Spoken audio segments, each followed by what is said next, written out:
Ladies and gentlemen, Marvel's wait for James Gunn to stop being a problem to the MCU is definitely not over, because he's cooking it up. Oh my gosh! But the conversation's just getting started. Yes, it is. Welcome back to Parking Lot Takes. That's Christian. I am not his wife, Sierra. I'm Brandon. And thank you for joining us here today. We've got a lot to talk about, but yes, I am not your wife. Yeah, you're bringing this up. Why? I'm just because last episode, if you watched last episode, you know that I was not there. It's a filler episode. Yes. But we owe everybody an extra episode. We have to make it up. We do, yeah. Life took a little turn for me. I was trapped. I guess this isn't a bad thing. I was kind of trapped on vacation and couldn't get to you. Bummer. Yeah, crazy. It's awful, but life does get crazy. Vehicles happen, and I don't have one currently, but we're making it work. So, how was your week, sir? Without me here, did you miss me? It was terrible. It was a horrible, just could not win, dude. If you were ever curious, is social media fake? Yes. It's so fake. Oh my gosh. Yeah, I mean, to my own horn, I guess. I grew 7,000 followers on on my TikTok, 5,000 on my Instagram this last week. Had multiple videos do over 1 million views. I was having the worst week of my entire life. Personally, you mean? Personally, yes, going, just all of that, just so much crap, just dealing with house stuff, dealing with life. Like my wife had to go out of town. We were just clamoring. And we live in Florida. Lesson learned. Yes. Crazy story. I didn't know this. I started driving our family car to work because the gas is just so much better than my Tacoma. Yeah. So I was saving some miles on the Tacoma, drive the car better gas mileage to work. So I coincidentally just did not get into my truck for 3 weeks and start it, crank it up, nothing, just sat for 3 weeks. Really? Dude. Yeah. We opened to put the car seat because my wife's going out of town the next day. Yeah. Opened the Tacoma to put the car seat in there for a walk. Mold everywhere. Oh. All over the seats, all over everything. Oh my gosh. I was like, I'm done. I'm so done. I was just so... That's the humidity, baby. I was so over it. Didn't know that was a thing. Yeah, I guess so I have to drive my truck now. Did not... Yeah, and it was a big, one. You're going to get a big relief. It was just humidity. I was like, there is a seal, there's a leak in here. Yeah. Something's going on. But just the humidity alone you can just grow mold all over your seats. Luckily, it's all surface. I got in there, cleaned it all up, and it's totally fine. Yeah. So thankful for that. But that was just the worst, I just don't even know what to do. Yeah. Going forward. And part of it being, the pod, we haven't missed an episode of the podcast and we missed one and I was stressed about that, but that was fine. So just a lot of things happened. Roller coaster for you the past couple weeks. Roller coaster for me. Yeah. Let's do pits and peaks. Highlights and positives. I did a brand deal, which was sick. So I'm excited about them. They follow the pod. I've worn them on the pod before. They're sending me some shirts. I'm very excited to wear them and shout them out. I love the product. We're both going to wear it. I'm very excited about that. Very thankful for our Discord and our Discord community being an amazing place to go and just disconnect and enjoy talking to our community and our friends on there. That's just so much fun. They're so unbelievably helpful. Please join the Discord if you are if you're interested or anything. Link in the description or go to our Instagram. It's in the link tree, or DM me if the link's not working. Please, I will work that out for you. I'll get you in the Discord. We have a lot of fun. Yeah. We've been doing watch parties. We're watching through all of Spider-Man right now, and we are at Civil War. So if you want to jump in at Civil War, you missed Peak TASM 2. You missed it. I'm sorry, but we're jumping in on Civil War. We're going to be watching that this week, I think, and then we're going to finish that out. Coming up, if you're interested, I'm very excited about this. We're going to be starting our Harry Potter watch party. This, I have decided, is going to be a yearly thing that we do. We will watch Harry Potter leading up to Christmas every year. We're going to do it every year. That's a fun. Hands down. That's such a fall. I've always done that, and we're doing it with our Discord. Yeah. So I'm ready for that. Follow us on TikTok. Follow us on Instagram. We sure do love it. Love all the support. I mean, just beyond appreciative, everybody. And yeah. that's my spiel. Anything else cool? There's other cool stuff happened, I'm sure. I'm just not thinking about it. But yeah, just craziness. Yeah, We got craziness. sent something in the mail. We did. Is this your peak of the week, probably? Yes. Yeah. I went on vacation with my family. It was like a half vacation. Yeah. I worked like throughout the week. So the pit was vehicle situations. I was kind of in a weird situation, but I spent time with my family. It was a good time. We got to relax. Labor Day weekend, got Monday off. So that was good. But this is definitely going to be, I think, my peak of the week. So let's do this for the clip. Yes. When we talked about starting this podcast, you said requirement. We are hanging this poster. We are hanging these posters on the set. Absolutely. Hadn't even discussed anything. Yep. Anything at all. You were like, we're hanging these posters on the set. I discovered these posters like a year or two ago. Got a couple myself, and I was like, if we're gonna do this, as far as like our aesthetic, we painted the walls, it looks great. I'm like, have to do this. It just fits. And it's so perfect. Yes. So we bought a bunch of Sand and Grain studio posters, and we shamelessly put them in our videos and clips. And yes. I don't know. We didn't we didn't tag them. We only ever tagged them if someone asked. But a lot of people asked. And the coolest, one of the coolest things up front that happened to the podcast was Sand and Grain Studios. Yeah. Shout out Sebastian. The artist of these posters. Yeah. Followed us, reposted our stuff. And has commented, engaged and engaged with our likes content. our stuff all the time. Like, it's really cool. That was the coolest first thing that's ever happened, and it is culminated to. I'm very excited about this, and I know you are. But he sent us a poster, and we got a poster in the mail, baby. So freaking cool. I'm particularly excited because it is my #1 film of the year so far. Mm-hmm. And if you watch a podcast, you know we can open this up. Yep, let's do it. See it. We have not seen it yet. I pre-opened it so it would be a little bit easier, but we have not seen the poster yet. All right, you ready for this? I'm ready. Look at that! Oh, look at that reveal! All right, you need to get it in your shot way more. I need to get it way more in my shot. Here we go. All right. Hey, fix that box! Fix that box! Fix the box! It's gonna knock something over. All right, here we go. Back it up for sure. Yep. All right. You ready for this? Yeah. I don't know what to do. That's not going to be in the shot either. So just put it in front of your face. Yeah, there you go. That'll be it. Dun, da, da. Here we go. Reveal. Oh my gosh. Oh, that's so sick. What's that signature? Oh. Did he sign it? That's sick. I can't tell what that is. Is that just... I think it's behind him. Oh, okay. Yeah, it's behind Michael B. Jordan. That is so sick. Freaking dope. Dude, holy crap. Dude, top left corner. We called that. Oh, we did. That. Let's go. We called that. We said Sand and Grain studio poster, handing the cigarette in the let's go. Dude, that is so sick. Hang it up. It's going up on the wall right here.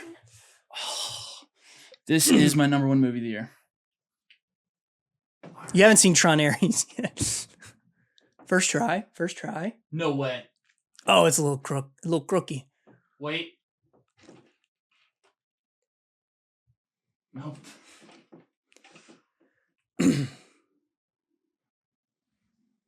Glorious. Yes. Oh, it's so sick. Dude, I love the orange. The frames are so much cooler than the frames we have. It's so much sleeker. Oh, that's perfect. Oh, man. Thank you so much.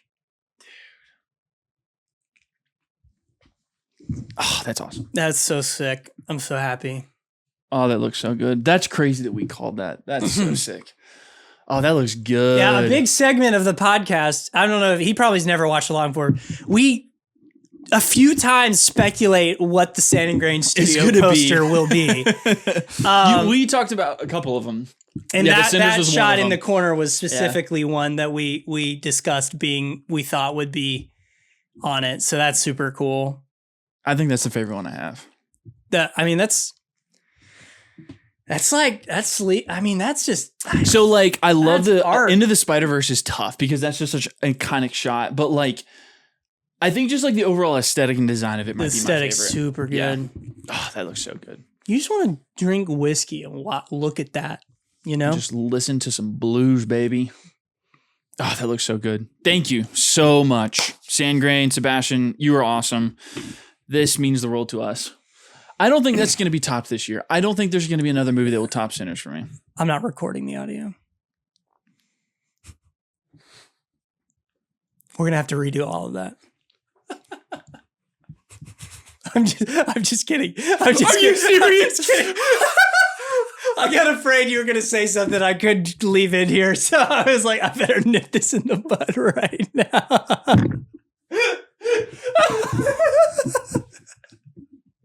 But you just swearing. You just whip your wiener out again. Just like, well, I guess we might as well. I just got to relieve some steam. I'm so frustrated. That's so crazy. That's terrible.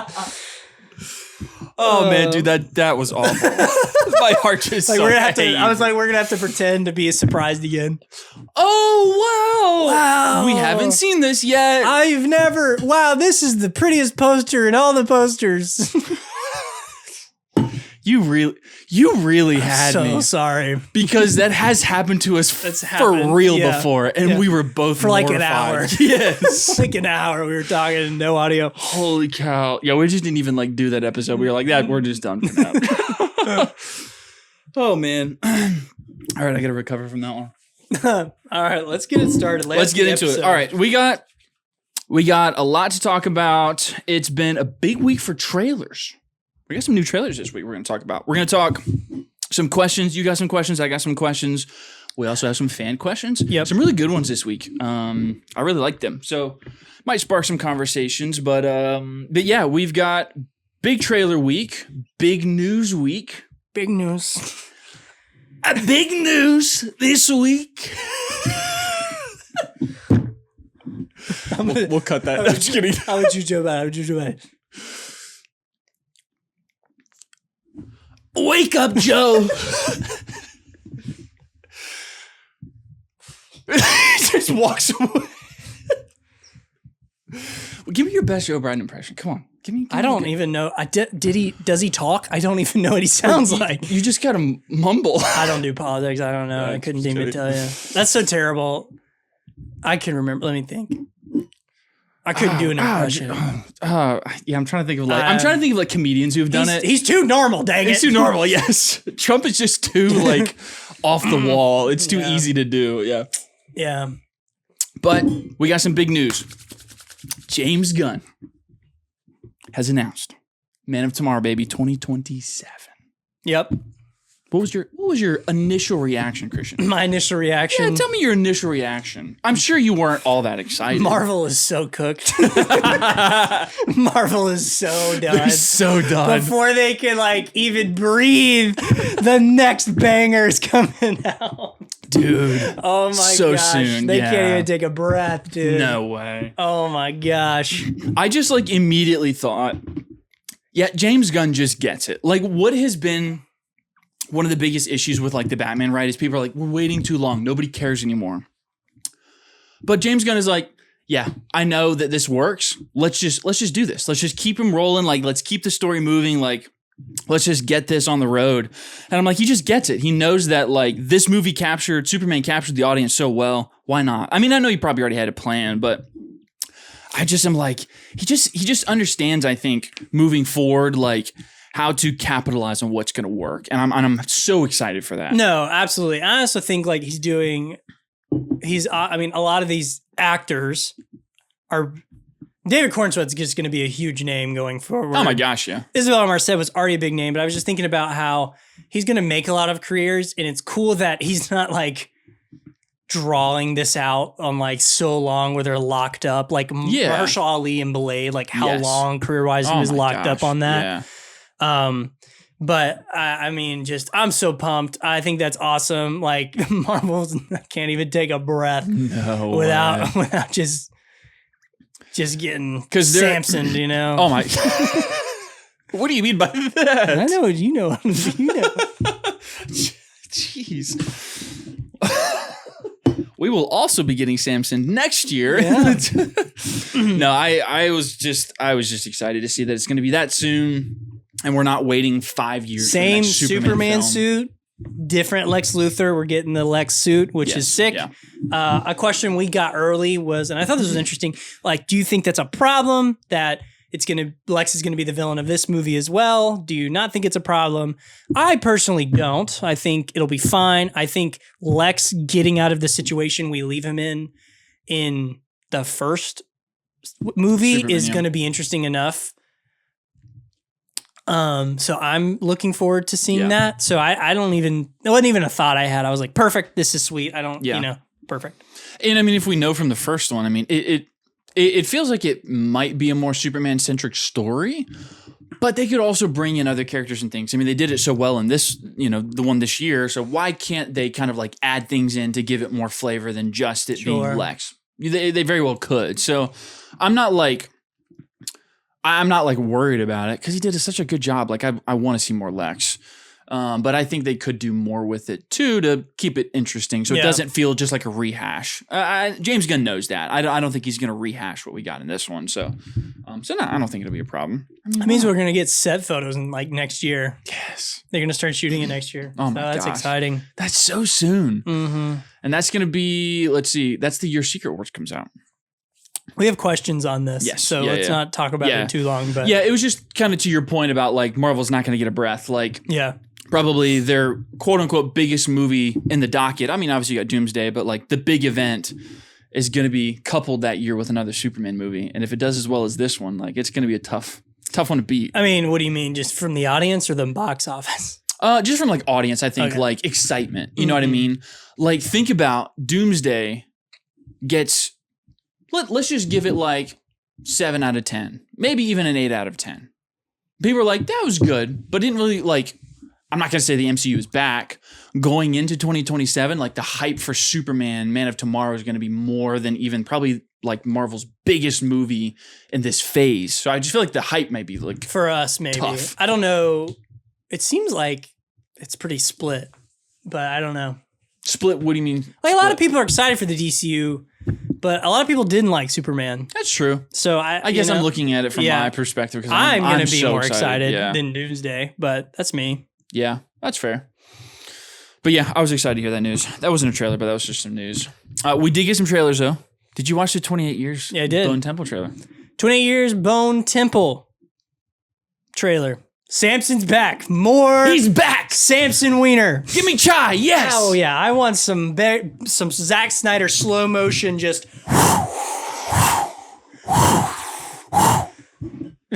I want that thing. I'm seeing it in 3D. I'm 3D screening for 28 Years Bone Temple for the Samson shots. Am I going to see that movie? 28 Years Bone Temple, 4DX. We're going. 4DX. We're hosting the event. I want Chai Lewis Perry there, wearing the prosthetic. I want to take a photo with it.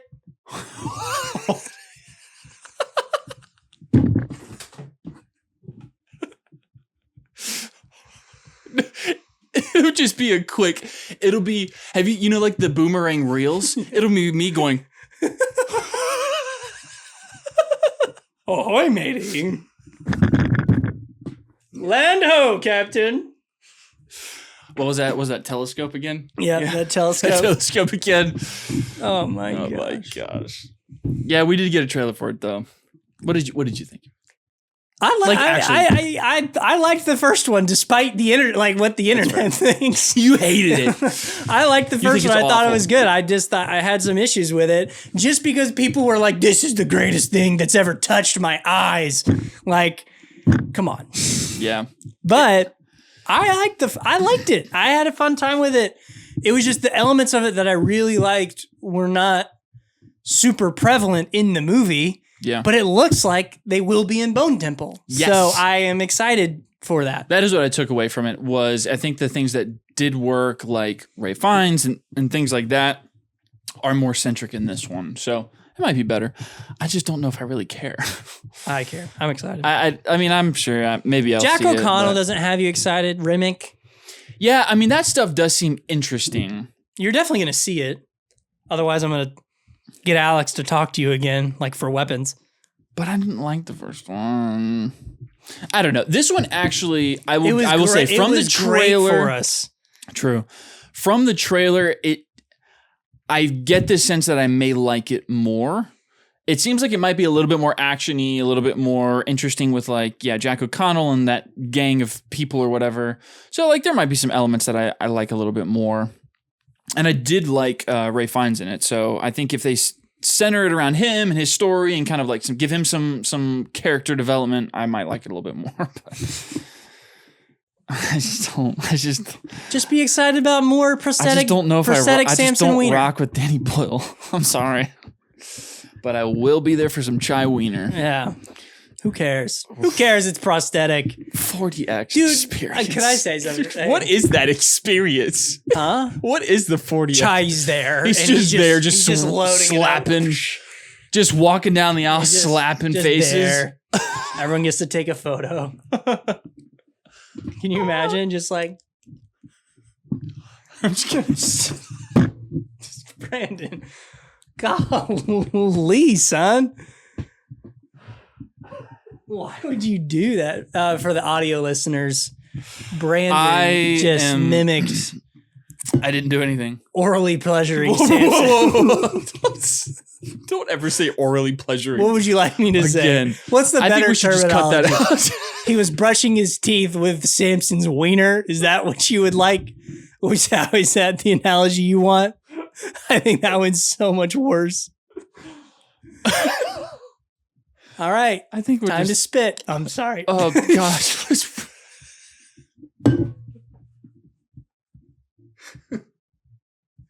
Spit. I said my ABCs. Time to rinse.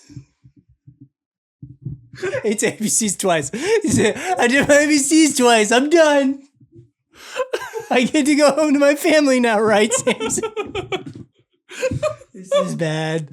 This is bad. This is so bad. Oh, God. Oh, January. I got it January. Oh, gosh. I gotta recover from that one. How about it coming out? Go home now. It's crazy. I'm in tears. I'm crying right now. Oh, I get to go home now. Oh, that's so funny. Oh my gosh. Give me some water. Oh man. That is a quick turnaround though. We're getting a new one in a year's time, which is kind of crazy, but he already had it shot though, right? Something like that. Yeah. I mean, it's crazy shot. In less than a year we're getting it, which is cool. It is cool to build the hype around it because a lot of people I do recognize really liked it. So to get them so quickly, I mean, is cool to see, I will say.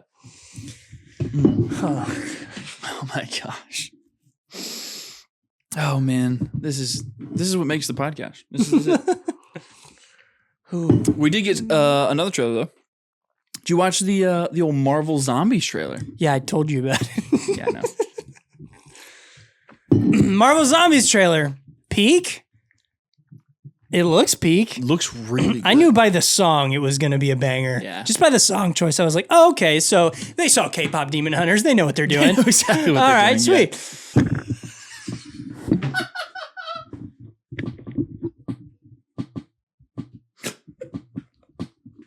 I'll cut it out. Even though it's really funny. Even though you have to cut that, though. But it's really funny. I'll cut it out, and I'll just keep to laughing, and some people wonder what we. Just leave it and be like, Christian, you have to cut that. There's legitimate tears in my eyes. This is wow! What an episode! What an episode! We're 30 minutes in. Oh, I did think it looked like Marshall Ali though, which I just thought was unique because it's not voice acting him, but I don't know. It looks really cool though. I'm not a huge Marvel Zombies guy, or never have been. I don't really like zombie movies, but the action looks awesome. So I'm here for it. Why not? Yeah. Spider-Man ripping off people's heads. That was a cool shot. Ooh, yeah. The sequence with like Moon Knight Blade fighting was just really good. You would think Spider-Man wouldn't have the stomach to rip off a zombie's head for some reason. I don't know. Yeah. I mean, they're dead. Sure. So I guess he's just thinking they're fragile. Like, this is my excuse. He's been looking for a reason to kill. Looking for this, yeah. Now he has one. And he's like, where's Samson? I get a pass. Nice try. You tried. I tried. You did try. How do you brush your teeth again? Oh. Show me on the mic. Stop, Brandon. Stop. No, sir. Bad B-Dog. Bad. Bad B-Dog. Bad. Oh, that's funny. Oh, man. Have you been watching anything this week? I've been watching TASM 2. We watched TASM 2 in the watch party. Mm-hmm. Friggin' awesome. Sure it was. You're crazy. You're craziness. You're insane. Sure you have a mustache, and you're wearing a hat right now. Yep. And so are you. And you talk have had to a mustache. Microphone. Yep, I do. Yep. And you have nice hair, but your TASM 2 opinion is bad. I'm wearing your Spider-Man hoodie. I can't have bad Spider-Man takes. Yeah. What's your issue with this movie? I've told you my issue. No, I like, yeah, for a bit, but like, I want you to really think about it. I really don't think the Harry stuff works. I agree. Dane DeHaan is a bad actor. Yeah, and I think if you cut that out of this movie, it works a whole lot better. Sure, but you don't get Gwen's And death. The problem is, yes, while that emotional moment hits, I think they could have done it without Green Goblin and made it work. I just think because Green Goblin is such a big part of that third, excuse me, because Green Goblin is such a big part of that third act. 5 minutes, yeah. I mean, he's throughout the movie though. Yeah, but he's not a big part of the third act. Like he's in it for 5 minutes. But I'm just saying, like, I mean, he's a big focal point of all of that. Yeah. Like, and I don't think it works throughout the movie. So even when we are using him as like a plot device in the third act, I'm like, it doesn't really work for me. So that's a big mark. Will you listen? See if you agree with me here. The Dane DeHaan Harry Goblin stuff really doesn't work. I agree with you. Mm-hmm. He's not a good actor. A better performance would make that more tolerable, I think. Yeah. But it's not great. I think Gwen's death is like cancels out, like gives it just enough to where it's like, okay, it's fine because of how good that's done. But it's not a lot. Like what I mean by this is it's like out of 10, Gwen's death is like overshadows it by a point. So instead of it like balancing out and being like whatever, it's like just a little bit above like would be mid, I guess. So that's like my thought on it, where it's like the Gwen death is just good enough to make it worth it. But if it was not as good, it wouldn't be worth doing it at all, if that makes sense. Yeah, I mean, I think I agree to a point. I just really struggle with like some of the dialogue scenes like throughout the movie. And a better actor would make that work better. But we don't have that better actor. I know, but I'm just saying it's whatever. It's bad. The Gwen's death is so good. It doesn't quite cancel out, but it goes in favor of the Gwen death. Like in terms of being worth doing the Goblin stuff. I'm not saying it's perfect. It's not done to the best of its ability. We were cooked regardless. Dane DeHaan can't do it. Yeah, that's true. Yeah. So he's in the movie for like, I would love to be like TASM 3 would be all him being the Goblin. That's fine. Mm-hmm. But it's just like he's not good. Mm-mm. So it's a problem that you have like, and so it's like, do you want to do a whole movie with him where it's just none of it's working, or you have 15% of the movie where it's like just not working, but everything else is fine? Yeah, that's just my thought on it. Do you have an issue with? And this is guys brought this up in the Discord. I've heard people talk about it before. I want to give a take on it, but if you don't have a specific issue with it, I don't know. But do you have an issue that Andrew Garfield can be the only Spider-Man in that universe? Does that bother you at all? No. Okay. It doesn't bother me at all. People keep saying it's like, it's, he could be, anyone could put on the mask. I don't think anyone had this opinion until Spider-Verse came out, and that was a line from Spider-Verse. Yes, yeah. Anyone can wear the mask. Not everybody can wear the freaking mask. Okay? It takes a special human. Captain America, John Walker proved that point. Yeah. Okay? It's not, okay? He just means like, they're meant to be the best of us. Yes, it's a hero that people in the universe can look to, and it could just be anybody. We, as an audience, know who it is. I don't understand. That doesn't like change anything. Yes, yeah. Peter, we as an audience know that Peter is the only one that can be Spider-Man. Well, the world still doesn't know that. So the world can still, of TASM, can still look at Spider-Man and imprint onto that character or onto that hero however they want. It's still a valid thing for the world. That's a statement for the world of the world of the comic, for the people of New York to look at Spider-Man as a hero, not as an audience member. I think that's totally taken out of context. We're the POV of the audience. We're the POV. We always know who Peter is. It doesn't matter. Peter Parker's always Spider-Man. We know that. So, oh my gosh, he's the only one that can be Spider-Man. Well, you know what? He's the only Spider-Man in Raimi. We're not freaking out about it. So, no, that's not an issue for me. Okay, sweet. I'm so happy that's not an issue for you, because here's my counterpoint to this, and I've given this a lot of thought. Peter's dad engineers the spiders to be genome to his blood, so they can't continue the project with the spiders. That's why it affects Harry the way it does. That's why it gives Peter the powers it does. Yeah. Crazy thought. I know. Peter could continue the spider project with his blood and make it work. Absolutely. So Peter is not the only one that could be Spider-Man in that universe. There you go. Yes. At the time, yes, Peter's the only one that could get bit, but Peter's completely capable. He knows the decay rate algorithm of synthesizing his own. He has the blood. He can make the spiders work. He can create another spider. It's not over and done. That's ridiculous. Let's stop talking about it. Valid. It's not worth being upset about. No. We don't see it. Yeah. But it's you could put two and two together. Well, you know what? I'll say this. Peter would be, because of how beneficial that is, and he has all access to all the research, he would honestly be doing the world a disservice to not continue that work. Yes, yeah, absolutely. So who's to say he doesn't continue the work later on? I bet he does.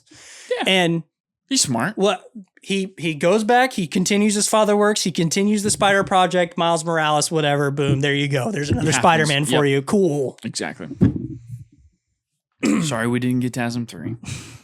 That's valid. I didn't think through it like that, but yeah, that's completely valid. I mean, there's no reason he wouldn't do that either. Yeah. Because he's already established. He has all the tools to do it. He has all the tools to do it. Yeah, exactly. So there's totally capable of being other Spider-Man in the TASM world. You're welcome, Andrew. That's funny. I really do need to watch it again for Electro. I had a big problem with Electro, and I feel like I need to revisit Electro to kind of get a sense of it again. Because what does work is Andrew. What does work is Andrew and Gwen. I just remember, because I've seen it a handful of times. I mean, since it came out, it's been a couple years, but I just remember feeling like the villains don't work for me. Even Electro, not just Harry, but even Electro. And they take away from what they probably could have done with Electro by adding Harry in. And maybe it's not like Harry doesn't get like crazy amounts of screen time, but like it's enough that I'm like, just cook with Electro and leave this out. But I feel like you're doing Electro a disservice and you're doing Harry Green Goblin a disservice. So they both just end up being not good. I don't personally. I was really thinking about, because your take is that Electro it's too big of a switch. He's like a nice guy, then he's evil. Yeah. I don't think that's thought out. You're thinking about that enough. And granted, you haven't seen the movie in a while. They literally give you scenes, a scene to show when Max grabs BJ Novak's character. Oh, yeah. And he's like, don't you talk about Spider-Man. Like, he gets super aggressive. And that's like what he wants to do. That's like his internal dialogue. So before he's Electro? Before he's Electro, he does this as Max. Because I was going to ask you if it was like, maybe it's the powers or something. No. This is like how he feels. He's angry. He's angry. He's bitter. He is. He acts out, and that's what he wants to do in that moment, but he doesn't. He doesn't have any power. Now he has power. So it's not that. Mm-hmm. It's not that drastic. I think he would have killed him there if he had powers. So it's like the powers amplify what was kind of hidden inside, essentially. I mean, yeah, I would probably need to see some of that transition again. But like you get a specific scene where you see him get violent. Yeah. Yeah, I didn't really. So it's not as out of nowhere as like, oh, he was a nice guy, then he went to Times Square and he started attacking everybody. No, you get that he's a violent, and he's erratic, and he's weird, and he's like messed up. Yeah. And then he goes to Times Square, and yeah, boom. So it's not as. I'm not saying that has to work for you now. I'm just saying it's not as drastic as I think you remembered it. Yeah, because I feel like I'm remembering the scenes where he's like on the sidewalk in New York, being goofy. He's being goofy, but it's like, and I'm seeing him like, he's like, watch out, please, move, look out. Can I get some help, please? Are you kidding me? Like, he's only really nice to Gwen. Yeah, it's only like his only like super kind interaction. But he's like down. He's down like grumpy the whole movie. Mm-hmm. So it's. Yeah, I need to revisit that. Because I think I had it. What did I say I had it at? Like a 4 or 5 out of 10, something like that. Yeah, you're low on it. I'm low. I mean, I think it's at least a 7. Maybe, and unless even on a revisit that Electra just doesn't work for me still. I think you should watch it again. Fine. There is one plot hole in TASM 2 no one talks about.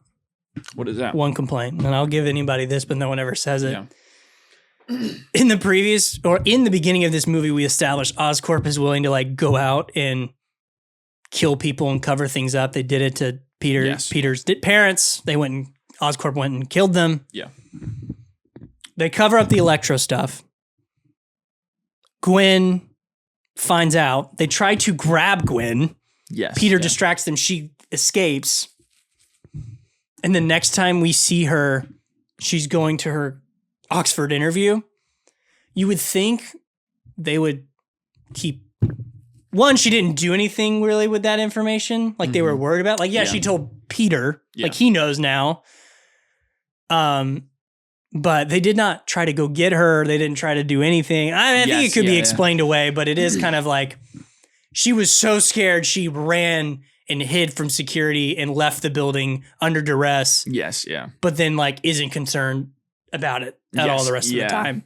Now she was going to England, whatever. Maybe they thought, but still, maybe they thought whatever. But even like a moment of a security Oscorp van surveying her, like they did with Harry and Peter, being like, she's going to Oxford. Let's just guarantee she leaves. She's not a problem. What's she going to say? She doesn't have proof. Something like that. Yeah. Anyway. Some kind of line of dialogue. So there's a little bit of a plot hole no one talks about. Wow, so you hate that movie. You hate TASM 2 now? No. Oh my gosh. I think TASM and TASM 2 are both 8 out of 10s. I think they're fantastic. You think they're both 8 out of 10s? Mm-hmm. You don't think one's at least a little bit better? I like TASM 2 the most. I like fair, it's just like emotionally. For you, yeah. It's just it's much my favorite. But TASM 1 is awesome. TASM 1 is so sick. Yeah, I just love I do like the lizard storyline as far as like his connection to him, and it feels a little bit more emotional. I love it. I never cared about I wasn't a big Spider-Man fan until I saw the TASM movies. Yeah. Man, that's so crazy that the Raimi movies didn't even get you like. I totally watched them and I had fun with them, but it wasn't like, oh my gosh, Spider-Man. Yeah. Until I like the Raimi movies. I didn't have, my brother was super obsessed with Spider-Man, and then TASM came out and I was like, oh snap, Spider-Man might be my character now. Yeah. That was kind of how it happened. I got you. You know what I watched this weekend? What? I rewatched Dark of the Moon, Transformers Dark of the Moon. Because we've talked about it. Yeah. You had told me like, it's not as bad as I think you think. Because I don't hate it. I like it, but I was like, it's still pretty weak. I still think it's pretty weak. You don't think it's the second best Transformers movie? So I would probably, well, yes. Yes, it is. Yes. But let me rephrase it this way. The issues I had, I still have with it. Which are? The love interest, I think, is the most pointless addition to that movie. And I think pulling Jason Statham's wife is a big deal for Shia. I'm sure it is, but without that, you don't get Shia kicking the car. So your opinion's invalid. That is a good scene. If you don't do the love interest, you don't get Shia beating the car up. So you're wrong.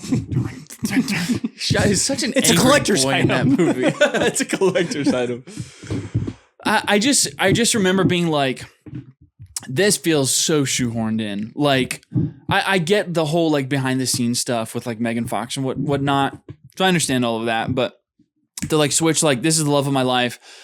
She's just there, and I feel like in a lot of the action sequences, like, I don't know why she's there. I know she's tied in with like the liaison for the Decepticons. I also think I don't really like that plot point. I just don't think it works for me. I love The human liaison, like, love that the Decepticons have been like infiltrating the U.S. government the whole time. Like, I think that's so but cool. I'm like, so nobody's noticed that? Like, I don't, it just doesn't make sense. It's so cool that literally our boom in technology is explained by finding the.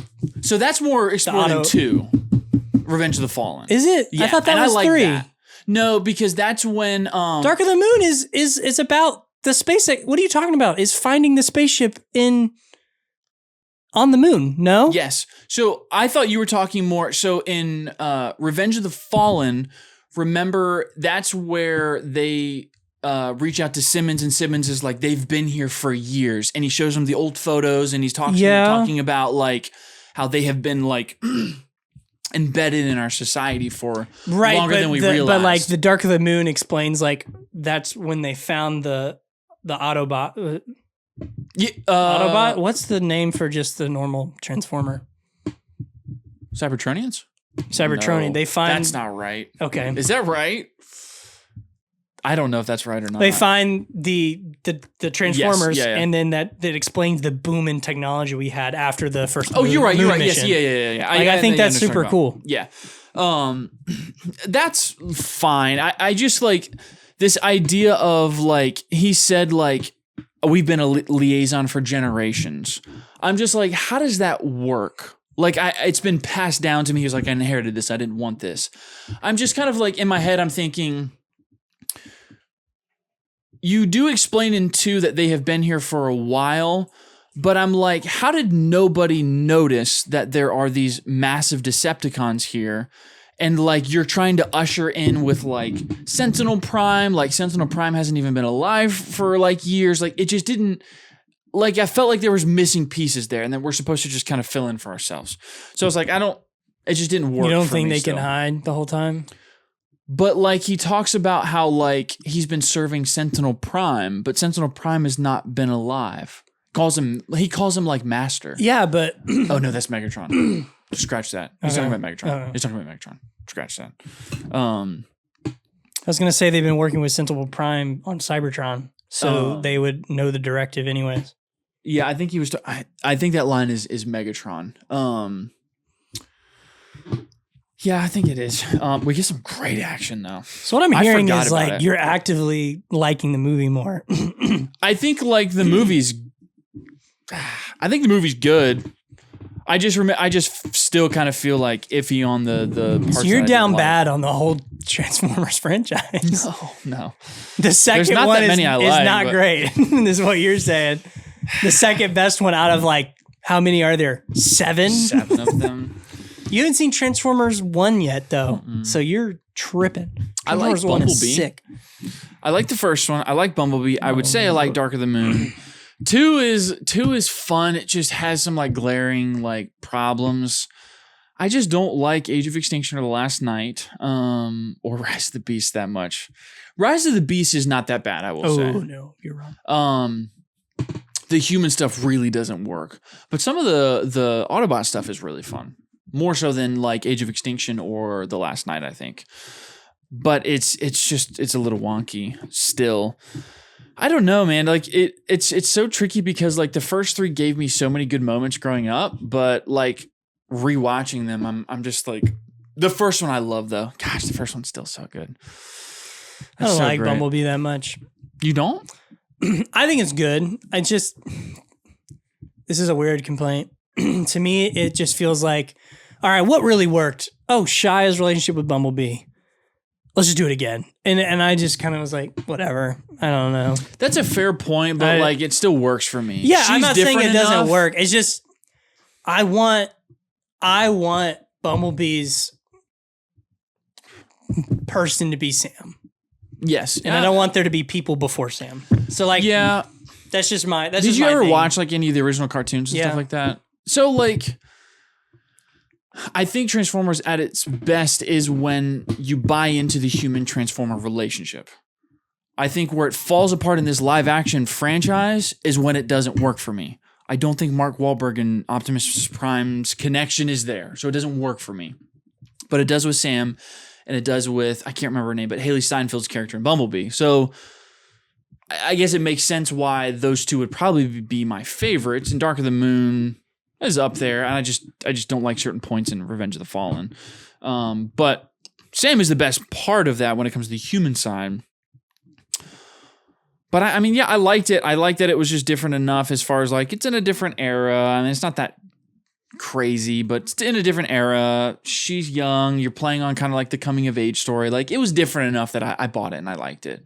I think it's a fun Transformers movie.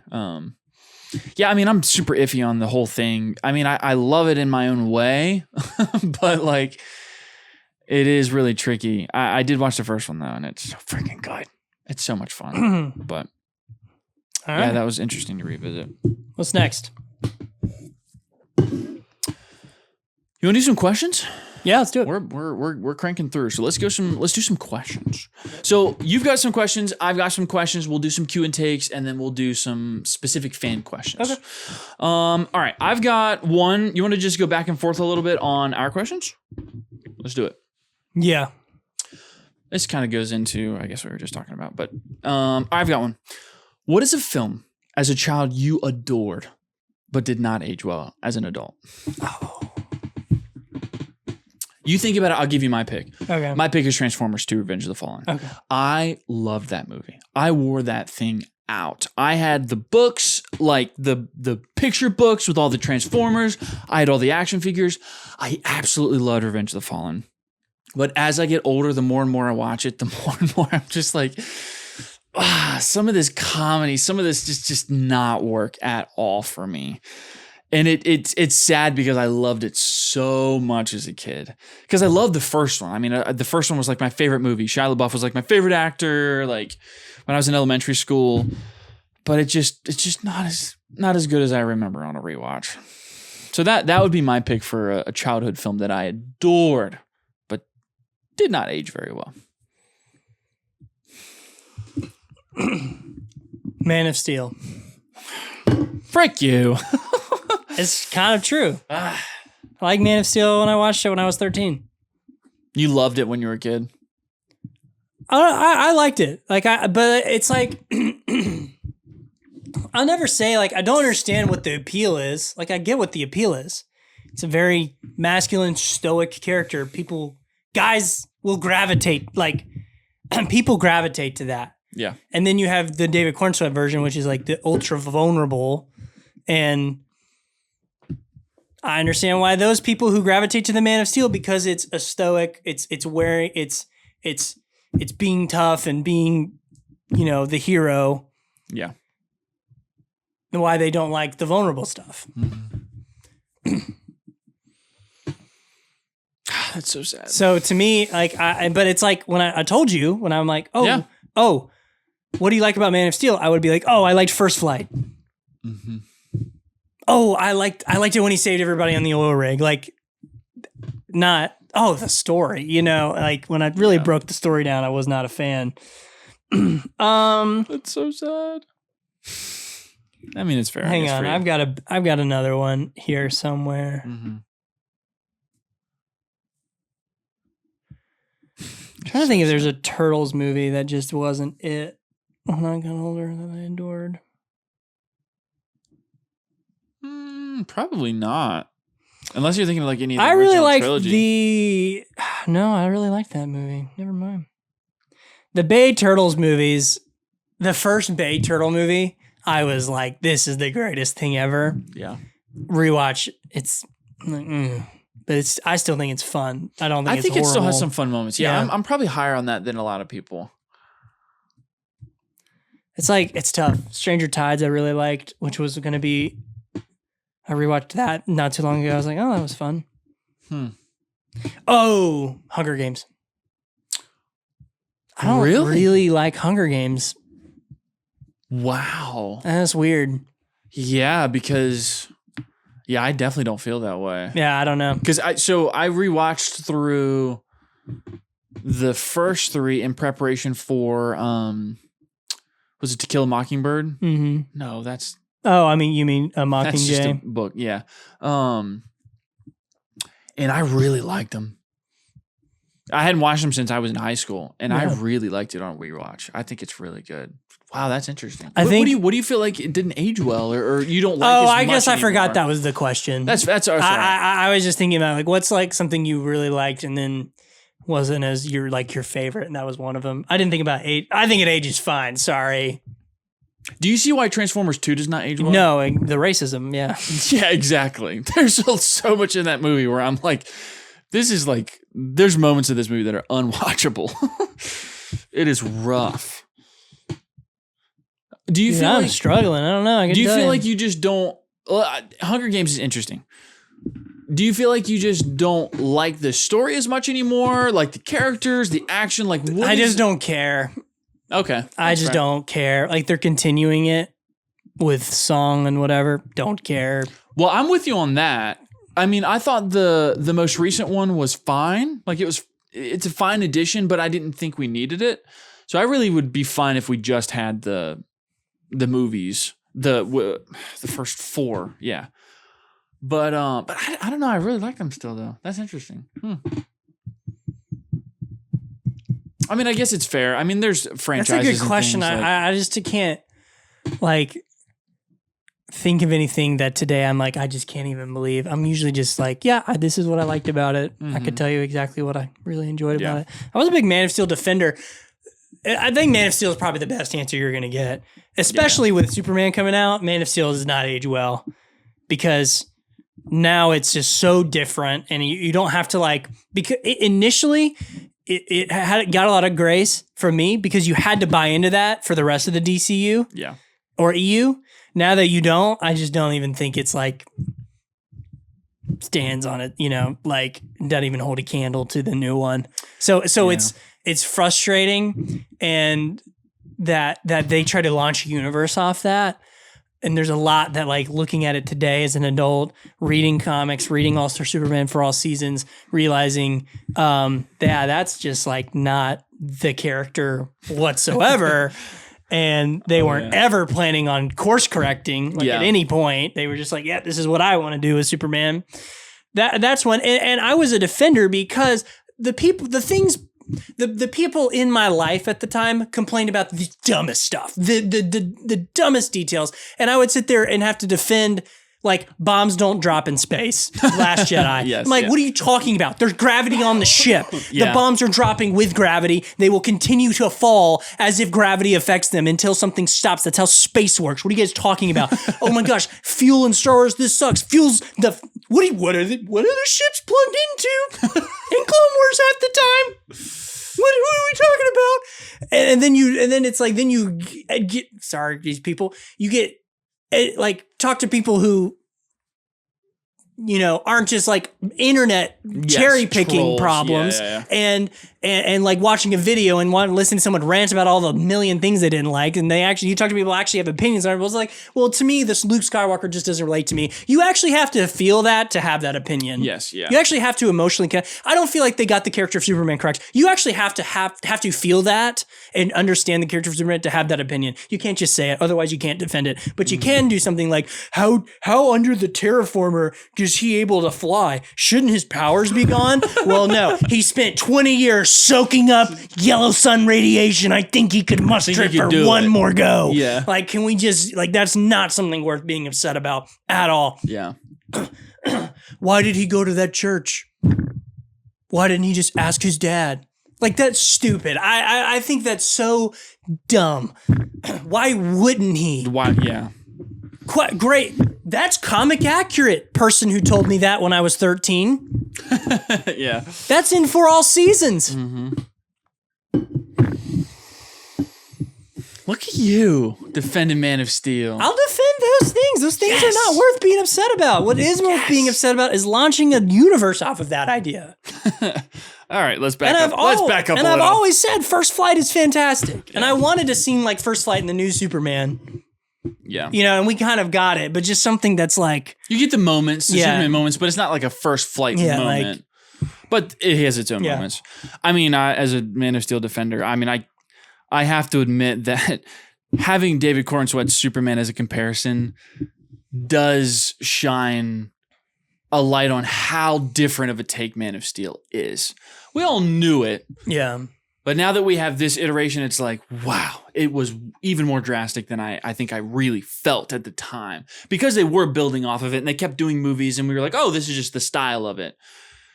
But yeah, now it does it does make it a tough comparison. I mean, I think they're different enough that I think in a world you can enjoy both, but it does make Henry Cavill seem less like Superman. I mean, if you look at Zack Snyder's like filmography, he did sport commercials and then he did 300 and then he did The Watchmen, which are just like direct page to screen. And then it was like, hey, make your own thing. Yeah. And he just took that style and ran with it. Just just went off the deep end. I've seen more and more people who have watched through Zack Snyder's filmography, even outside of the DCU stuff, and come to terms and just said, you know what? Yeah, I think I'm just not a Zack Snyder style person. And I think that's completely fair. Like, he is a very specific, distinguished style and choice in his filmmaking. And you see it in his movies outside of the DCEU. So if you don't buy into that style, yeah, Man of Steel's not going to work for you. Batman v Superman's not going to, none of those are going to work for you. So I think that's valid if you really come from that point. Here's the thing. I did like something I don't like. I think this is cool. There's a lot of interpretation. It's kind of like I just don't think he was ever capable of executing the ideas. Like, there are some ideas executing the ideas that you want to see in a Superman. Let me finish. We're in a Discord and we were talking about this, and I said, like, I kind of feel like Man of Steel is just a lot of style, no substance when it comes to execution. Like, when it comes to actually executing the idea, I can think about 10 different better ideas to execute that thing you want to do. Like Martha, I can think of way better ideas to do the Martha thing without being as, like, kitty and as simple as how he did it. One of the things like I really think is cool and I wish was done more was his Fortress of Solitude. Like in BVS, like people call it the ship, the alien ship, Shore. Yeah. I think it's him being alone in the snow. Like when he's hiking up that mountain. Yeah. That like he's like alone with his thoughts in solitude. I think that's a cool idea. Like, I actually really like that instead of it being this giant castle for that movie. That's a neat idea that he would go off, live a nomad life like he did for years before to reset. Like, that's a fine idea. Like, I actually like the idea of that being this Fortress of Solitude. That's cool to me. It's just like, it's just barely been touched on, you know? But like, that to me is a good idea that he had in a cool interpretation. But like, when I am telling you, like, the fact that to me it bothers me so much that how do you in BVS, how do you not put Bruce Wayne in Clark's childhood bedroom for him to finally see who Clark is? What a miss! Like why would you not do that? Like that's the easiest way. You don't do that. And subsequently, you make Lois Lane a better detective than Bruce because she was able to figure out where he lived and she was able to figure out all this information about him that Batman never took the time to do.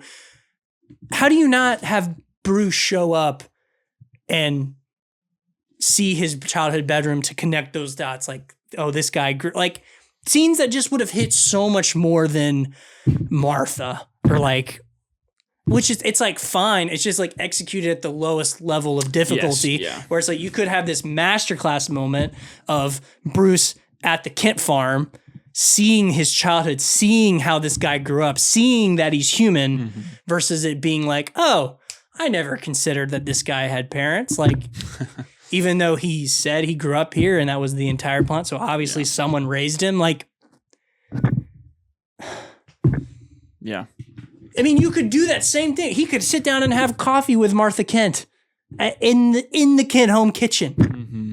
Like, oh, that's my mother's name. You know, like it's just Zack Snyder's not at any level capable of like executing something like on that high quality of a storytelling. It's all style. It's all like for show, and like substance wise, the things with substance, the ideas are just delivered on like the most basic level ever. It's kind of like sport commercials. Like, yeah, you can nail the visuals and you can nail like the visual storytelling. But when it comes to like the substance, when it comes to when Clark saves a bus full of kids and that scene is, I understand what they're trying to do in that scene. That makes sense to me.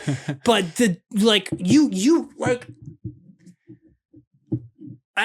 why isn't that like, what if that came from Clark? Like, should I have let them like, let Kevin Costner,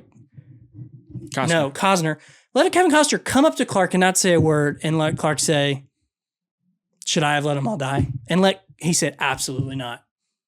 You get that same emotion, that same point in that conversation. You don't just obliterate like Pa Kent and Clark's relationship. Like there's just ways to do that. He says absolutely not versus saying maybe. I don't know. But like you get that. No. You get that Clark understands it's a big deal to him that he stay a secret. Like that's still conveyed in that line, but you don't destroy. It's just like you want to be edgy and have that line. I also think you can do it with acting and no lines.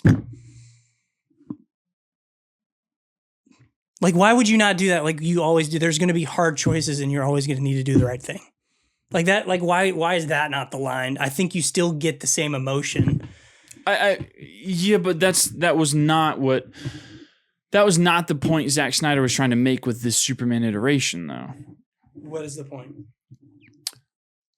I think I've always thought that line was very important when he says, I don't know, maybe, is to drive home the point that in this world, currently, the existence of Clark will change humanity forever. They're trying to drive home it's this savior figure, right?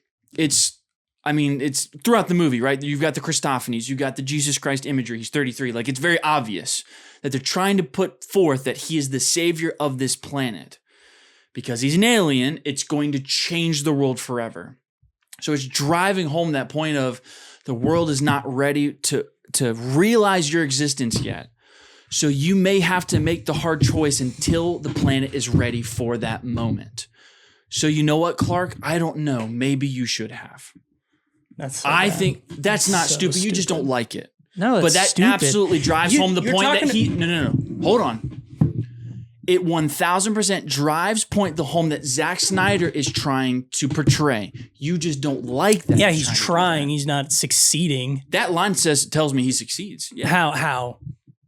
How does it not? Tell me how it makes sense that you take a guy who would raise an alien baby in a field and would be willing to let a bus full of. He has got enough compassion to raise a child that's not his, that's not the same species as him, but he doesn't have enough compassion to maybe let a bus full of children die. That makes no sense to me. That's just like a different character. You're dealing with somebody that is going to change the entire planet. Like, it's going to be the biggest moment in human history. And what he's saying is, if they're not ready yet, we may have to make that hard choice. It's not that he's not compassionate towards the kids. He's saying that this is more important than the single life of one child or whatever, a bus full of kids. Absolutely not. His secret is not more important. Okay. No way. But what Zack Snyder's trying to do is play with that idea of, he is going to change the world. How far should I go to keep that secret? And I think that dialogue 100% drives the home that they don't know. They don't have that finite answer. But what Superman ultimately realizes is, yes, I am here to save the planet. I'm here to help people. I'm here to save them. I don't have to worry about that. I'm here to save as many lives as I can and be that savior for them. But Pa is just dealing with this idea of like, I don't have the answers. I'm trying to figure out how to raise this figure that is going to change the planet. So it just shows that conflict in Paul, and I'm fine with that. And so I think it drives home that point that Zack Snyder is trying to get across with Paul of like, look, man, this is going to be the most important moment in history. I don't know if we're ready yet. I think that works. It's fine. Then he misunderstands. He misunderstands Superman and Jesus. Okay, that's what I'm saying. Like, you're saying you don't like that choice, but I'm saying it drives home the choice that he's taking. I'm not even really saying it's good or bad. I'm just saying it works for what Zack Snyder's trying to do. It absolutely does. That's never been in question. I'm just saying I think there's a better way to execute it where you don't have that stupid I'm talking conundrum. about what we got. I'm not. The whole time I haven't been talking about what we got. The whole time I've been talking about, I think you can execute these ideas. Like, that's an interesting idea. You can execute it 10 times better. I'm just saying, like, I think basic as, I don't know, you maybe should have let those kids die. I don't think that's basic, though. I think that's a really interesting point. No, I don't. There is no, like, if you want to compare Superman to Jesus, the last thing you do is say, well, Jesus is more important than a bus full of kids. Well, I'm not saying Zack Snyder knows, like... Well, what are you saying? Well, it's the Christophanies you're are there. A savior, Come on. You're a savior of the world, but you might have to let some people die so you can keep your secret. That's a good idea. That's like a I don't. What do you? You're saying he knows he's the savior of Earth. He's going to change everything. It's going to be a new world going forward. I don't believe Paul Kent would ever feel like it was worth a bus full of kids dying for. You don't feel like the Paul Kent in this movie would ever say that? I don't feel like Paul Kent would ever say that, and I don't understand in this movie where that comes from. Like, I just don't. I'm just saying, as a human, I think you're a bad person if you're willing to say that. I think it just shows vulnerability. I think it's just showing that scene should be more vulnerable than it is. That's what I'm trying to say. How is it not vulnerable for a dad to look at his son and go, look, man, I don't know. I don't have the answer. That's so what vulnerable. He said. That's the most vulnerable. That's not what he just said. I don't know, maybe. That's so vulnerable. That's not what you just said. What you just said is way more vulnerable than not. Together, dude. No, he's a dad looking at his son. He says, I don't know. That means I don't have the answer. Come on, dude. Brandon, come on, dude. That's crazy. Then say just, I don't have an answer. I'm sorry they didn't say it. I don't know, but he said it with his freaking performance. No, that's what I'm saying. The performance is not good. You can do more. He shrugs his shoulders and he goes, I don't know, maybe. Come on, dude. That means I don't have the answer. You're crazy for that. Like, what more do you want? Like, oh my gosh. We're going to solo this episode now. Christian's gone. He has left. He has left. I have officially made Christian leave. Wow, this is a momentous day. I didn't want to be this man, a steel defender, but I am. He officially left. He's coming back.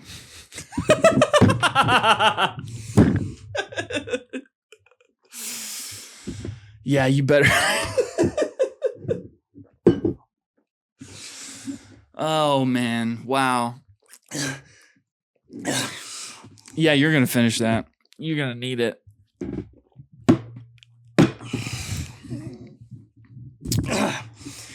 You're wrong.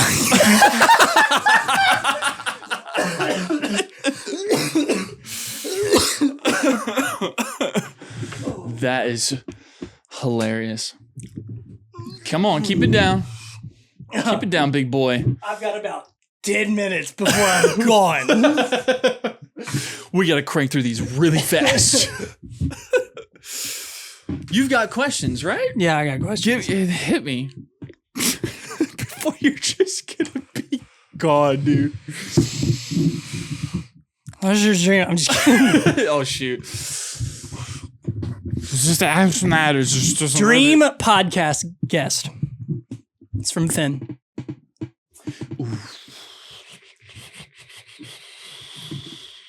I mean, if we're big enough, I would love to have Christopher Nolan. You said dream. I mean, I'm dreaming. Okay, you can dream. I'm dreaming we're a successful podcast and we're able to connect with directors and actors. I would love to just have him on in the now. Let's like Who would be someone maybe we could obtain now or go to or whatever? Oh shoot. Go. Duck takes. It's great. I think we would have so much fun just because like we've been able to have lengthy conversations with a lot of people, but I think they would just be a lot of fun. I think we would have a lot of really fun banter, and it's attainable because we're also close to them. So closer, I would say. I think that'd be really fun. Sweet. Keep it together. What would yours pick be? Guy Ritchie. Move on. Bro, attainable. Come on. What are you talking about? He's attainable. You gave me crap for Nolan. Oh my gosh. I like Sammy. Sammy would nice. be a lot of fun. Sammy J reacts. Yeah, Sammy would be a lot of fun.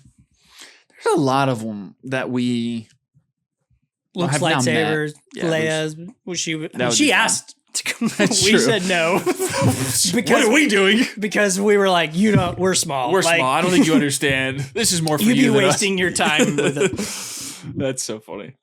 Yeah, I think any of those people would be a lot of fun. All right. Give me one film that you feel like is super underrated and nobody talks about. Just one film. Just off the cuff. I've got one. TMNT 2007. 2007. That's a good pull. Have you seen that? I don't think I have seen that. How do you know it's a good pull? Because you've said it a lot. I love that movie. It's so great. Yeah. I've got one. Have you ever seen Reign of Fire? No. Christian Bale. Oh, Matthew McConaughey. The dragons. Yeah. I've tried to watch this. You've tried? No, like tried to find it on. Okay. It's so fun. I think it's such a slept-on movie that nobody ever talks about. If you like dragons, if you like action, post-apocalyptic world, like it's just really fun. And Christian Bale and Matthew McConaughey are great in it. My ears are hot. What? Oh. Oh, okay. Another one. Thoughts on John Carter? I think John Carter's really fun. I really like it. You do? It's such a failed reboot, though. Like it is, but it's fun, and a lot of people give it a lot of hate. I think from my experience, from just listening to people, they're just like, that movie's not good. I think it's fun. I'm not gonna say it's the greatest, but it's really fun. Movie that did not age well that I loved as a kid, Prince of Persia. Oh, that was so bad when I rewatched that. That's fair. And they whitewashed really the Jake Gyllenhaal. As much as I love Jake, that was bad. That was rough on rewatch. Yeah. I was obsessed with Prince of Persia when it came out. I really like that one too. Yeah, that's a good pull. Yeah, I was thinking about Reign of Fire this week, and I was like, that's an underrated one. But got something else? What do you think is a bigger deal? Which do you think is a bigger deal? Liking a bad movie or hating a good one? Like what? Like, ooh. What's the bigger, what do you want to say, like red flag or? So I have an answer for this. I think it's awesome when someone just adores a bad movie, like that's just when someone like props up this movie that they just love because it was means something to them. That's, to me, I love that more than, because it's special to them. Yeah, than not connecting with like Interstellar or something like that. Yeah. Something people talk about is like Interstellar is definitely not for everybody. And I think so what you're saying is you think it's a bigger deal to not like a good movie than it is to like a bad movie. It looks better. I'm sorry, I've worded it. It's like what I don't even know what I'm asking. Is it? I took it as you answered it kind of like how I didn't take it, I guess. I answered it, or I took it as like, which one's worse? Like liking a bad movie or not liking a movie? I mean, I take it that way. So your answer would be essentially it's worse to not like a good movie, because I think if you just really like a bad movie for connection, that's fine. I would agree. So like hating is the word. So like hating it. So if you love a bad movie, it probably means something to you. If you hate a really good movie, odds are there's probably something you're picking out that's just not worth being that upset over.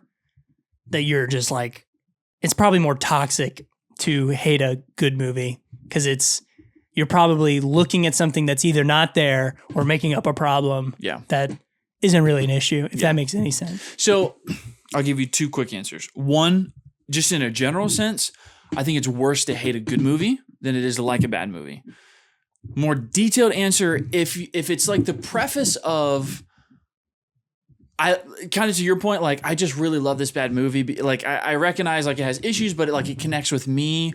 Or if you're saying something along the lines of like, well, I recognize it's good, but I just didn't like this point, then I would probably lean more towards the liking a bad movie is not as big of a deal. Like that's fine. Like I like bad movies. I know they're not that great, but I just love them because they're special to me. So like that's not as big of a deal, I would say. That's kind of tricky though.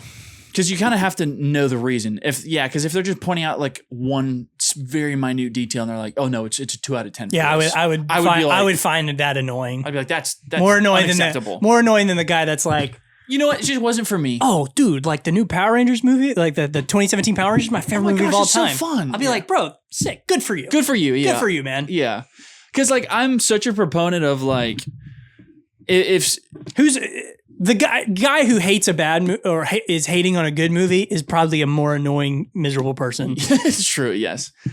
And this isn't always good for business, but like I am such a proponent of if somebody genuinely is like, no, I just really like this movie. Like it just connects with me. I'm like, you know what? Good for you. I wish I had that experience. Like I wish I liked it as much as you. I just had my own problems, but like, I'm really glad that you have that experience. Like, I'll say it. I wish I liked TASM 2 as much as you. I think you will on rewatch. I think you have to also, but if you're loving a bad movie, you have to validate the problems. You have to acknowledge that the problems are there. Yes, exactly. Yeah. Yeah. So. Yeah. And if you're hating a good movie, you're just ignoring the good. Yes. So. Yeah. I've got something. So remember we did a little director last time? Do you want to do a little actor? Sure. We'll go through them quick. Okay. But if you need to look up a filmography, you can do it. All right. First one. Who has the better filmography? That's the key there. Okay. Better filmography. Brad Pitt or Tom Cruise? There's no way it's not Brad Pitt. Think back to Tom Cruise's early I understand A Few Good Men and The Firm. Mm-hmm. But Magnolia, Rain Man. A lot of people forget his 90s stuff. All they're thinking about is 7 and Fight Club are... So they're high highs. Yeah. But does it wash Mission Impossible franchise, some of his better movies, Top Gun Maverick? The reason I thought of this was F1. Joseph Kosinski doing F1 in Top Gun Maverick. I was like, that's interesting. Okay. It's 100% Brad Pitt. It's not even a question between, let me see if you agree here, between Fight Club, Once Upon a Time in Hollywood, F1, 7, Inglourious, Bullet Train, World War Z, Ocean's 11, Fury, Moneyball, Snatch, Guy Ritchie, GOAT. Yeah. Yeah, Brad Pitt clears. Yeah, it's not even with that run there. I mean, Tom Cruise just isn't going to have a run like that. I mean, Tom Cruise has a lot of really good movies. And I think in some cases, with my sentiment towards Tom Cruise is I think I like a handful of his movies. I like Tom Cruise more. I like him. Yeah, I do too. I would agree. I mean, I've said like Tom Cruise is like my favorite actor. It's kind of a toss up between a couple, but I think Brad Pitt probably has the better filmography though. Yeah, than Tom Cruise. For sure. But Tom Cruise has a very iconic filmography. The Last Samurai, we didn't talk about that. Yeah, that's one of my favorites he does. I love that movie. It's so Firm, emotional. Oblivion, The Last Samurai. Edge of Tomorrow. I'm a big fan of A Few Good Men. Yeah. Mission Impossible, Top Gun. I mean, there's might be an argument like Tom Cruise is going to be just a little bit more like in a more iconic role. Yeah. But Brad Pitt, that run of movies is nuts. Yeah. Moneyball is like Glorious better. Bastards. Moneyball and Glorious and 7 and Fight Club are better than 90% of the things Tom Cruise has been a part of. Yeah. All right, I got another one for you. Okay. Who has a better filmography, Christian Bale or Leonardo DiCaprio? That's definitely Leo. Is it? Well, I'm feeling like I'm pretty familiar with.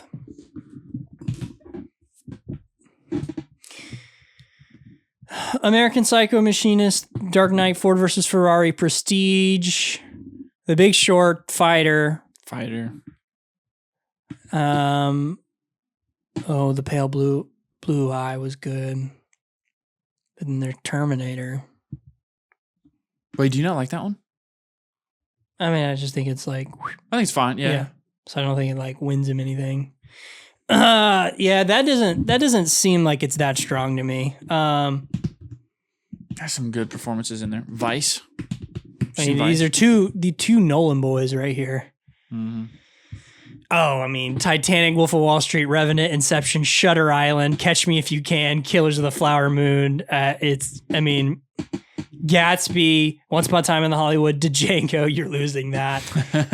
Aviator, Gangs of New York, you're done. Yep, it's Leo. Not even for Leo. I don't even think it's like close. Leo for sure.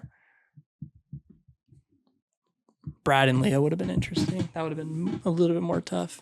That probably would have been a little tougher. I think it probably still goes to Leo.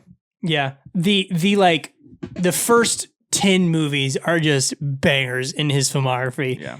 Titanic, Wolf of Wall Street, Gilbert, who's eating Gilbert Grape. The Departed, I missed that one. Oh wow. Yeah. Not even close. Yeah. Okay. What's better filmography, Matt Damon or Ben Affleck?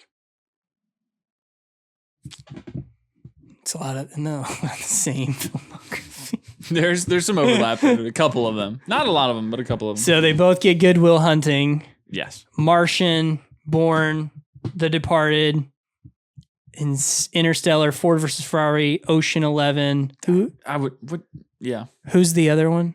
Sorry, what was the actor? Ben Affleck. Private Ryan. Mm-hmm. The Great Wall. Just kidding. Oppenheimer. I forgot about Oppenheimer. Elysium. I liked Elysium. Rainmaker. Rounders. It's Matt. I'm not even gonna look at Affleck. I think that's fair. He's got the Town. Really good. He's got the Town. Gone Girl. Argo. Argo's fantastic. In Gone Girl. Won him the Oscar. What else did Ben have? Obviously, he's Batman, but both have played some iconic roles in Jason Bourne and Batman. There's no way. But I think Matt Damon. Bourne. It's only worth considering the first Bourne movie. In terms of the other Bourne movies are good, fine. I'm just saying the first one is like. Oh yeah. Yeah. Oh my gosh, yeah. Absolutely. So I was just gonna say I wouldn't be all Bourne movies are a big win. The first one's definitely a big win. First one is definitely a big win, yeah. Let me look at it just to be sure. We'll give him his shake, but I just don't even think The Accountant, Town, Argo. I mean, Argo's good, but Daredevil. Daredevil's great. The movie. Air, but Matt Damon's in Air. True. Dang it.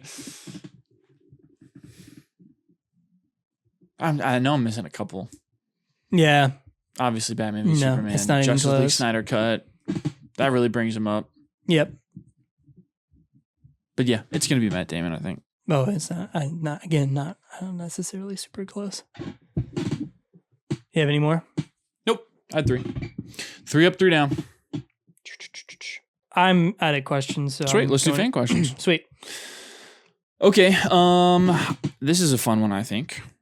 I think I've got an interesting pick for it. Okay. So Finn asked, what director would you want to take on a Zatanna project in the new DCU? Did you think through that at all? I meant to think through this. Definitely a woman. I can give you my pick. Who's your pick? So I picked David Lowery. Okay. He did Green Knight. He also did, I don't know if you saw it, but he did Pete's Dragon. And he also did A Ghost Story. Yeah. So here's why I picked him.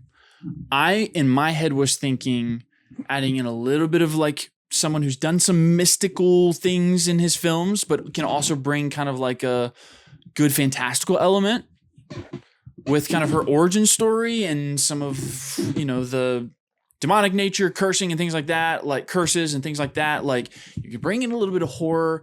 So when I'm thinking about The Green Knight, very fantastical, but I'm thinking he's done some more lighthearted stuff with Pete's Dragon, but he's also done a ghost story and added in some horror. So I think he could blend this kind of like magical but grounded vibe and do it really well. Because I really like A Green Knight. I also like Pete's Dragon. So I think he could do it. I like that better for like the Green Knight comparison for Dr. Fate. That's almost where my head went. Yeah. I honestly thought about this a lot and I was trying to think through, because for some reason my head was going to like with her origin, like adding in some horror elements to it. Not horror in the traditional sense, but just in the kind of playing around with these like more mystical ideas. So I was trying to deal with someone who has done that, but is not just a horror director, because I don't think it needs to be a horror film, just maybe have some elements to it. So that's why I picked him, because I was like, Green Knight kind of has some of that fantastical, but like creepy vibes. I mean, Patty Jenkins, who did Wonder Woman, which I liked Wonder Woman a lot. Yeah, that would be good. I would be very down with that. I'd be like, cool. Sounds good. Yeah. There's no one that... I couldn't find anyone that really stands out that I was like, oh, that's a lock. David Lowery was kind of a crazy pull, but I was like, I don't know. She also did Wonder Woman 1984. Remember when she was set to direct a Star Wars film? Yeah. Never happened. Nope. All right, you ready for another one? Sure. You want me to go? Yeah. Did you write them down? Yeah, I got them. Sweet. Go for it. What is a very popular movie that you haven't seen? Good Will Hunting, me. You need to. I guess in yours, Tombstone. Tombstone is that's a classic, I would say. Yeah, maybe. I mean, it's a classic. Like my dad's talked about Tombstone. Okay. My granddad, like they all have enjoyed those. So it kind of feels that way. I'm trying to think of something more recent though. What's like a movie this year we haven't seen or I haven't seen? I think you should watch Ballad of Willis Island. I liked that a lot. I've heard a lot of good things about that. Yeah. That was fun. Yeah, I mean, Tombstone's a classic, I guess. Alrighty. All right. Micah asked, underrated actor in the 21st century. Oh, I meant to think about that. I've got a crazy pull. Well, it's not that crazy. What's your pull? Shia LaBeouf. Okay. Here's why. His recent filmography has been really interesting. Peanut Butter Falcon is a really good movie. It's very heartfelt, and he does a really good job. His performance in Honey Boy is one of the best performances I've seen in the last 5 to 10 years. It's really, really, really good. And he's now kind of in this like indie circuit. He's doing things like The Tax Collector. He did... gosh, I wish I could know what it was called. He did another film this year, and he's acting his butt off. Like he's delivering really, really good performances. People just aren't watching them, I think, because they're not as mainstream. Obviously, like when, you know, he was more popular with Transformers and Disturbia and Holes and things like that. He was in, remember Eagle Eye? Remember that one? Mm-hmm. It's fun action. But I think in recent memory, he's more underrated than people give him credit for. Obviously, he had his own personal things that he was going through, but he's been delivering some recent really good performances. There's just something so intriguing to me about him. I don't know why. Ready? Yep. Timothy Chalamet. I'm not have to explain it. He's so underrated. It's crazy. You can't be underrated and date Kylie Jenner. So I have two picks. Ballad of Willis Island. Tim Key, he's the star. He's hilarious. He's so funny. And I don't know that he's going to star in the new Office show. He's like the Michael Scott in the new Office show or whatever. Yeah, but he's so funny. Mm-hmm. He's underrated, I think. You are probably going to give me so much crap. It shocks me how little Charlie Hunnam is in. He does like the most random stuff. And like that might be by choice. It could be. But I think he got typecast. Sure. I think he found himself into a corner and discovered that he couldn't get anything outside of being in that typecast. And I think he struggled. Now, did he play into it? Yes. Does it work most of the time? Yes, but sometimes it doesn't. So I'm like, I struggle with him. that. I get it. He's so awesome. But it just shocks me how little he's in and how hard he works. Like people just, but like, you have an affinity for him and Guy Ritchie, but like, well, no, like I really want him to be Green Arrow. Well, no facts. Bad. I'd be down for that too. But like, for example, King Arthur, I mean, I feel like a lot of people don't really vibe with that movie. Yeah, no, I don't. I like it. Yeah. But I think he's been in some movies where it just doesn't work for the general audience. That movie got audience. killed in post-production. Like they talked about that. Like they're both of them are very unhappy with that movie. Yeah. But it's a weird pick. I know. I want to see him more. But like he hasn't had like a standout role in a while. In a long time. Yeah. And he was so good as Jax. Maybe he's not a good actor. I have a hard time telling if I don't think he's a great British actor, actors are hard actors or bad actors, but I couldn't believe he would not jump on the Green Arrow train. I think that would be a great pick for Green Arrow. I would be super down to see that. But yeah, do you think I don't think will? he's You think they will? Like they would? I think he's too old. I think he's too old now. Yeah. Oh gosh, I saw. I think. Yeah, he's definitely. I feel like maybe in the DCU, Green Arrow and Batman should have not this kitty, but a Iron Man Spider-Man relationship, like where Oliver's just kind of starting out as a vigilante, and like Batman's a few years into it. Yeah. Batman, I mean, he's with Damian, so he's very established. He's well into it, yeah. My pick for this is, and I wasn't on board of this train, and someone brought this up to me and said, yeah, I've thought about it. I'm not a fan. Then I saw some pictures recently. Austin Butler is huge. Yeah. And I was never big. I'm like, he's too, like, I don't think he's going to be down to get as big as, like, I think he should get. Yeah. And I was like, shoot.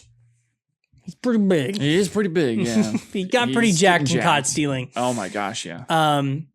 But in my head, like of this like partying Playboy Oliver Queen type, like Austin would crush it. Oh, he would. Yeah, he really would. So I don't think like Green Arrow needs to be like in his 30s, yes, I guess is like where I'm coming from. Yeah. That's fair. Okay, let's see.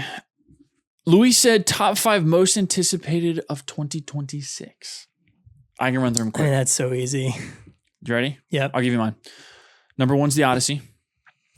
Dune 3 at number 2. Spider-Man Brand New Day at number 3. This is where we may differ. 4, I have The Mandalorian Grogu.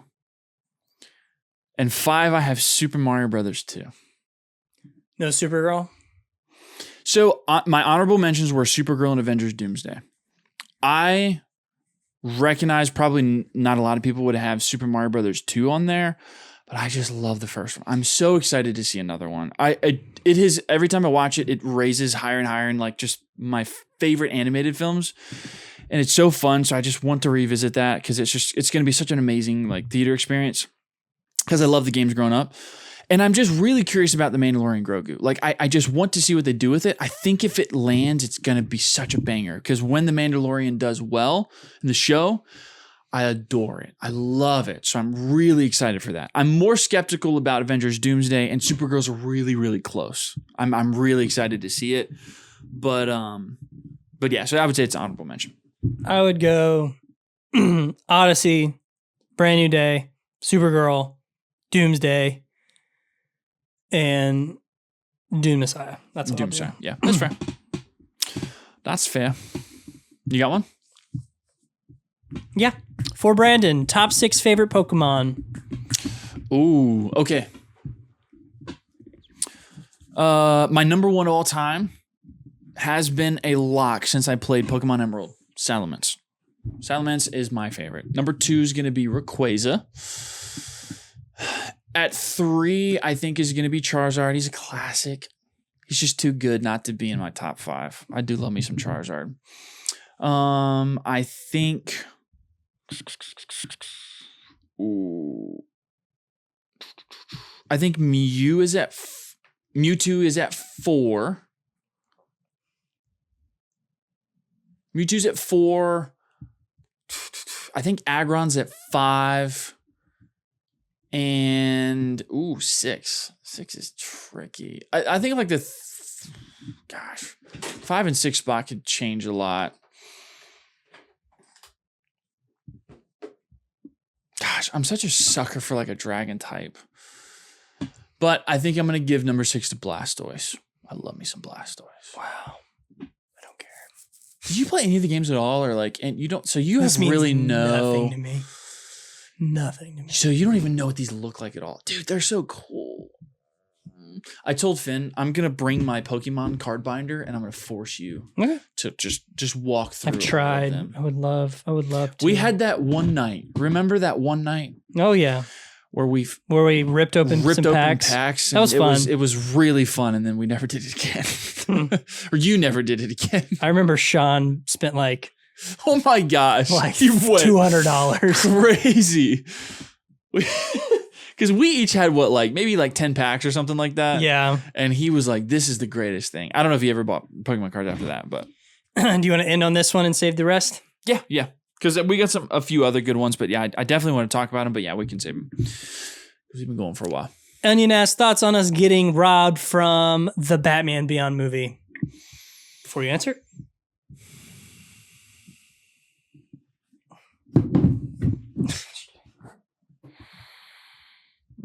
I'm upset. It hurts more and more every We got day. Space Jam 2 with LeBron, but they said no to Batman Beyond. All right, real talk. Onion asks, why does Star Wars sweep Dune? Oof.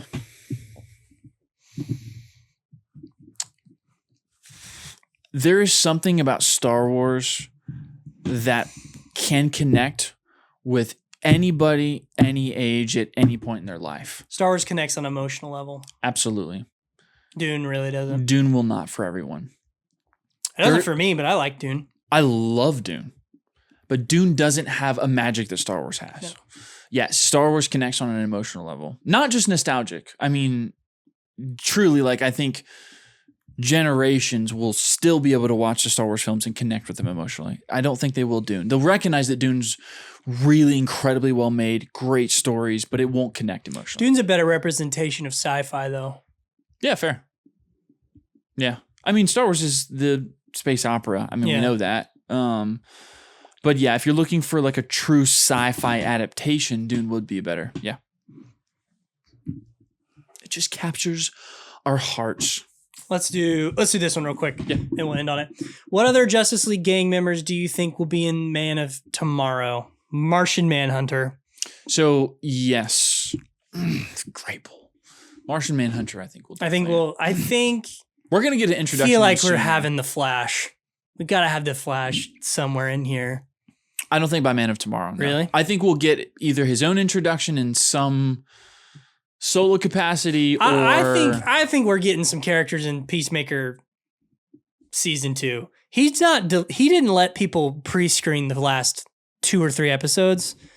I'm thinking there's some big introductions into the Peacemaker. I'll be honest, it would be so genius if he does. Yeah. Because the hype around that show would not just be oh, Peacemaker's back, it's going to be fun. It's, you have to watch this to get an introduction to a major character in the new DCU. I think he should do it. I really hope he did. But I don't think he did. Oh, I think he did. I think there's something that happens in those last 2 episodes that is going to be massive going forward. He's not wanting to spoil. Maybe let me preface it this way. I don't know if it would be a character as big as the Flash. Sure, Martian Manhunter? I could see it. Something. I think it would more so probably be either a character from Superman shows up, or we get Green Lanterns. We see Jon Stewart in a scene or something like that before the show. I think it could be something like that. lesser known characters like a Martian Manhunter, and I say lesser known carefully. I think someone like that could show up, but like big Justice League members, like I don't think so. Well, you could argue Martian Manhunter's a big Justice League member. So that's not a great thing to say. But probably won't be Wonder Woman. No, I don't think it'd be Wonder Woman. I'm trying to think of like a Justice League member that would fit into the Superman story. I think you could introduce someone like a Green Arrow in another project without doing it solo, but I don't know if it fits into the Superman story.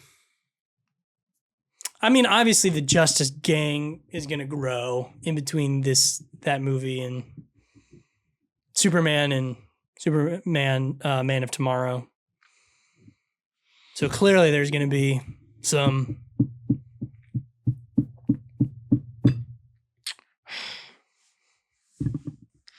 all the characters I'm thinking of, I feel like are too big to do just flippantly, like Aquaman. Aquaman's now, not too big to do I think in this universe they won't. Aquaman would be fine. That would not. I think it because he's had such an established franchise that they may try to not do like a solo. That's what I mean. I mean, if he just showed up in Superman's movie, that would be good. Like that wouldn't be jarring. Yeah, I think that could work. Yeah, I think that would work. Wonder Woman, I think they would probably take a little bit more care. Cyborg. That's a good one. Cyborg. You could see a Cyborg. Although people are going to want him for Titans, but yeah, I don't know if he would be in the Justice Gang per se. I feel like I'm missing some like quote unquote lesser. People want to see Wildcat. I mean, I would love to see Wildcat, Black Canary. Yeah, I mean, if we have Canary, start the relationship there with them. I would love to see like they could play into like do like a Red Tornado. That would fit into a Superman really well. Red Tornado would be a good pull. Or if they could bring in some of the other Superman like characters, like bring in Steel, bring in like that could work. I'm not ready for that. It could work though. Maybe I'm not ready for those are like more obscure quote unquote Justice League members, but I think it could work. Dude, Red Tornado would be sick. I would love to see that. I think you're right with that. Yeah, I think that could work. I don't know. I mean, I am excited to kind of see how they introduce some of those characters, but because we just have such an established, like, we've done Wonder Woman solo, we've done Aquaman, like, maybe they do just kind of, like, start peppering them in, being like, look, we're here, we're established, let's do fun. Not think, as long as Maxwell Lord is running the Justice Gang, Wonder Woman is not a part of the Justice Gang. No way. Yeah. That's what works kind of about who's in it now. Well, Mr. Terrific, nah, never mind. It makes sense for Guy Gardner to be there, and Hawkgirl's like fine. Mm-hmm. But do you think we'll get a Hawkman in this DCU? Yeah, at some point. Yeah. The Hawkman we got in Black Adam was so cool, though.